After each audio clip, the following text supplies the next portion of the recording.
안녕하세요. 수사관 HRD의 연구원 채희입니다. 오늘은 지난 영상에 이어 영양 모델링에 대한 내용을 다루도록 하겠습니다. 오늘은 HRD 분야 입문자들을 위한 기본 개념에 더해 현장에서 이슈가 되고 있는 조직 맞춤형 영양 모델에 대한 내용을 함께 이야기해 보려고 합니다. 영양 모델링에 관한 기초적인 이해를 갖추었다며 확장된 개념 몇 가지를 더 알고 가도록 하겠습니다.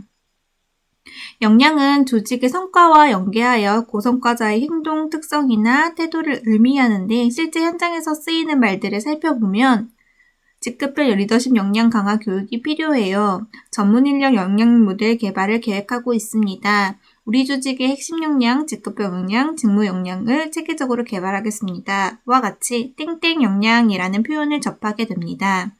즉, 보시는 바와 같이 핵심 역량, 리더십 역량, 직무 역량 등으로 표현되고 있습니다. 역량에도 유형이 존재합니다. 역량 모델은 직무별, 계층별, 기능별, 조직 차원에서 구성될 수 있는데 일반적으로 세 가지 영역으로 구분됩니다. 먼저 핵심 역량은 조직의 전 구성원이 공통적으로 갖추어야 할 역량으로 조직의 기본적인 존재 가치, 임무, 전략 등에 의해 도출됩니다.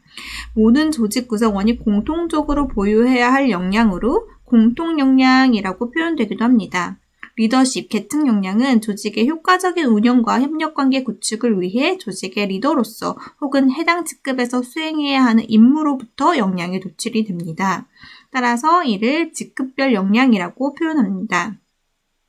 직무 역량은 직무에 대한 성과 창출에 직접적으로 필요한 지식과 스킬과 태도로부터 노출이 되며 개별 직무 수행에 필요한 역량, 전문 역량이라고 표현되기도 합니다. 일단은 개념적으로는 이렇게 이해하면 되고 영양 모델링의 방법과 마찬가지로 각 조직의 상황에 맞게 이름을 붙이거나 해당 구분과는 차별화된 새로운 접근도 가능합니다. 여기서는 세 가지 영역에 대해서 구분을 해두었지만 예를 들면 실제로 미래 역량, 글로벌 역량 등의 조직 상황에 맞게 또 강조하고 싶은 역량의 영역을 새롭게 구분하여 영양 모델을 개발하기도 합니다. 영양 모델의 예시를 인터넷 구글링을 해서 좀 가져와 봤습니다. 병무청 조직의 역량 모델입니다. 앞서 말씀드린 공통 역량, 직무 역량, 리더십 역량 세 가지 역량으로 구분하여 역량을 모델링하여 역량 모델이 구축되어 있습니다. 관세청 조직의 역량 모델입니다. 제가 인터넷을 통해 자료를 조사하다 보니 사기업보다는 공공조직의 자료를 구하기가 용이해서 공공조직 위주로 살펴보도록 하겠습니다. 관세청도 공통역량, 직급별 역량, 직무 역량으로 구분되어 있습니다. 한국농어청공사의 조직의 역량 모델이 포함된 교육 체계입니다. 공통역량, 리더십 역량, 직무 역량이 있습니다. 이 예시는 역량 모델이라기보다는 교육 체계에 가깝습니다. 그러나 교육 체계 속에서도 우리가 학습한 역량들의 개념이 존재함을 알 수 있습니다. 물론 해당 예시는 역량을 바탕으로 세부적인 교육 내용이 보다 구체적으로 제시되어 있습니다. 여기 보시면 역량 안에서도 직군 기초, 직군 공통과 직무 전문을 구분하여 보다 체계적으로 제시하고 있음을 추측할 수 있습니다. 다음은 한 사기업의 홈페이지에서 가져온 교육 체계도입니다. 리더십 역량, IT 기술 전문 역량, 경영 비즈니스 역량, 기초 소양 역량으로 구분을 해두었습니다. 조직에 맞게 역량을 새로운 이름을 붙이거나 조금 더 세부적으로 구분할 수도 있다는 것이 이런 예를 말하는 것입니다. 기본적인 세 가지 영역에 빗대어 보면 IT 기술 전문 역량, 경영 비즈니스 역량은 직무 전문 역량으로 볼 수 있고 기초 소양 역량은 여기에는 핵심 역량과 직무 공통 역량이 포함된다고 볼 수 있습니다. 역량 모델 개발 범위 그리고 그 범위에 따른 구성 요소를 알아보겠습니다. 이것 또한 정답은 없고 조직의 활용 목적에 따라 범위를 설정하셔서 개발할 수도 있습니다. 역량 모델링에는 보통 역량을 도출하고 역량의 정의까지 개발할 수 있는데 보다 체계적인 교육과 조직 구성원의 성장을 지원하기 위해서는 역량에 해당하는 하위 요소와 하위 요소별 행동지표 또 행동지표에는 다양한 범위의 수준까지도 고민하여 개발할 수 있습니다. 이러한 역량의 하위 요소 및 행동지표 설계에는 여러 가지 방법으로 그 기준을 설정할 수 있으나 하나의 샘플을 소개하겠습니다. 다음의 모델을 보면 4가지 요소로 분할된 구조를 가지고 있었고 각 요소별 3가지 수준의 또 행동지표를 제시하고 있었습니다. 역량 모델 개발의 범위에 따른 구성 요소가 무엇이 있는지 간략하게 알아보았으며 향후 각 범위별 개발 기준이나 방법 등에 대해서도 다루어 보는 내용도 기획해 보도록 하겠습니다.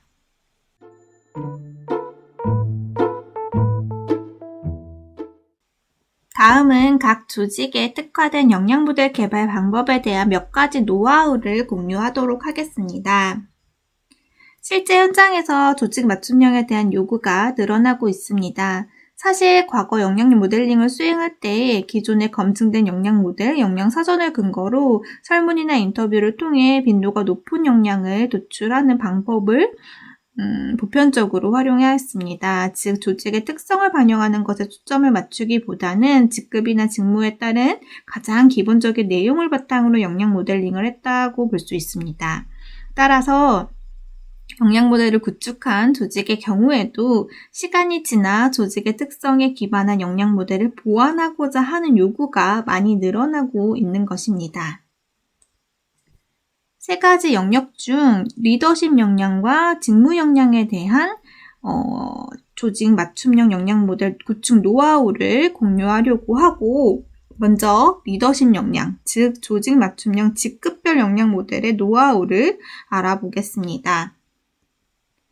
오늘 함께 살펴볼 노하우는 제가 2018년 수행했었던 국가공무원인재개발원의 직급별 R&R 기반 핵심 역량 및 교육체계와 연구과정에 잘 드러나 있고 본 자료는 공개된 자료이기 때문에 이를 활용하여 노하우를 정리해 보겠습니다. 조직의 특성을 살릴 수 있는 직급별 역량 모델 구축을 위해서는 2가지 키워드를 소개합니다.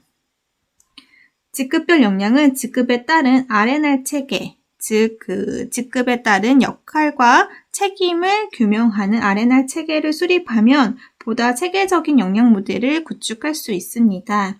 2번째는 직급 변화의 발전 양상을 반영하는 것도 중요한 해결의 실마리가 될 수 있습니다. 그럼 구체적으로 살펴보겠습니다. 다음 보시는 것과 같이 조직 맞춤형 노하우는 이 해당 프로세스에서도 확인할 수 있습니다. 그리고 조직 내 위치와 역할 수행의 가치를 기준으로 역할 체계를 설계하였고 이 과정에서 조직 내 리더로서의 역할 인식 그리고 역할 변화의 측면을 강조하고자 하였습니다. 조직 구성원은 각 계층에 따라 맡은 업무 역할과 요구되는 리더십 및 핵심 스킬이 서로 다르다는 점을 이론을 통해서 확인했고 또 실제 인터뷰를 통해서도 조직 내 구성원의 역할에 대한 의견을 종합 정리한 결과 다음과 같이 리더 역할 특성의 차이는 상위 리더층으로 갈수록 조직의 비전 달성과 변화를 이끄는 방향으로 그 역할 수행의 범위가 넓어짐을 또 확인할 수 있었습니다. 이렇게 이론과 또 실제 인터뷰 등을 통해서 조직 내 위치에 따른 역할 특성 차이를 정리해서 역할 변화에 따른 변화 양상을 반영하고자 하였습니다. 그리고 직급별 역할 체계를 설계할 때 다음과 같이 직급 변화에 따른 발전 양상을 확인할 수 있도록 체계적으로 표현하였습니다. 역할명과 역할 정의 또한 직급 변화에 차별점을 두고 표현하였습니다. 역량 모델 또한 기존 내용에서 보완을 하고자 하였고 사고 업무 관계 영역에 따라 조직의 상황에 맞춰 재정의 내린 결과입니다. 예를 들어 사고 영역을 보면 직급별 공무원은 일을 할 때 어떻게 내외부 환경 변화의 포용력과 유연성을 가지고 주도하며 조직의 방향과 전략을 설정할 것인가 라고 재개념화하였습니다. 그리고 개발된 결과물의 일부입니다. 보시는 바와 같이 직급 변화에 따른 발전 양상을 강조하였습니다. 역량을 정의할 때도 무엇을 위해 업무를 어떻게 효과적으로 효율적으로 수행할 것인지, 업무 추진의 주요 내용은 무엇인지 이 구분에 따라서 직급 변화에 따른 차별화 또 연계성을 확보할 수 있도록 고민하였습니다. 다시 정리하면 이 조직 맞춤형 직급별 역량 모델 구축의 노하우는 두 가지다. 하나는 R&R 체계를 수립하고 두 번째는 직급 변화 발전 양상을 반영하는 것이다. 따라서 최종 이미지에도 이 두 가지 노하우를 확인할 수 있습니다. R&R 규명과 직급 변화에 따른 발전 양상을 보완한 이 역량 모델이 표현되어 있습니다.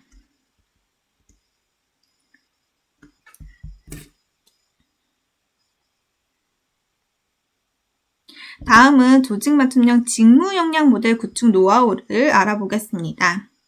솔루션 키는 직무 수행의 맥락을 구조화하기입니다. 예시를 통해서 보면 금연사업 직무가 있습니다. 이 직무의 성과는 흡연율 감소 및 흡연자 보호를 위해 국민건강 증진이라고 정의 내릴 수 있고, 이 위 성과를 달성하기 위해서 어떤 핵심 요인이 필요한가? 핵심 요인을 정리할 수 있고, 핵심 요인을 확보하기 위한 대표적인 바람직한 행동과 모습은 무엇인가? 라고 행동지표를 정리할 수 있습니다. 또 이 행동과 모습을 갖추기 위해 필요한 내용, 지식, 기술, 태도는 무엇인가? 라고 정리할 수 있습니다. 보시는 바와 같이 이 직무 수행을 둘러싼 맥락을 구조화할 수 있습니다. 이 핵심 요인과 직무 성과를 연결하면 이 직무의 역할을 정리할 수 있습니다. 또 이 핵심 요인들로부터 직무 역량을 도출할 수 있습니다. 행동지표와 행동지표 풀을 구조화하여 합의 요소로 선정할 수 있습니다. 필요 내용은 이 교육 내용과 연결할 수 있습니다. 다시 살펴보면 이 직무 수행의 맥락화를 통해 직무 역량 모델을 도출할 수 있습니다. 그리고 이렇게 직무와 직무 역량, 그리고 하위 요소에 대한 내용까지 정리할 수 있습니다. 오늘은 역량 모델의 유형과 역량 모델의 구성 요소, 나아가 현장에서 활발하게 이슈가 되고 있는 조직 맞춤형 역량 모델 구축에 대한 노하우 몇 가지를 소개하였습니다. 짧은 호흡으로 간결하게 소개하는 정도라 깊이 있게 이해하는 데는 도움이 되지 못할 수 있습니다. HRD 입문자 시리즈로 준비한 내용이므로 일단 전반적인 내용을 간단하게라도 다루는 정도의 목표가 우선되며 향후 각각의 구체적인 설명을 다시 한번 준비할 수 있도록 고려해 보겠습니다. 그럼 오늘 하루도 수고하셨습니다. 수상한 HRD의 연구원 채였습니다. 감사합니다.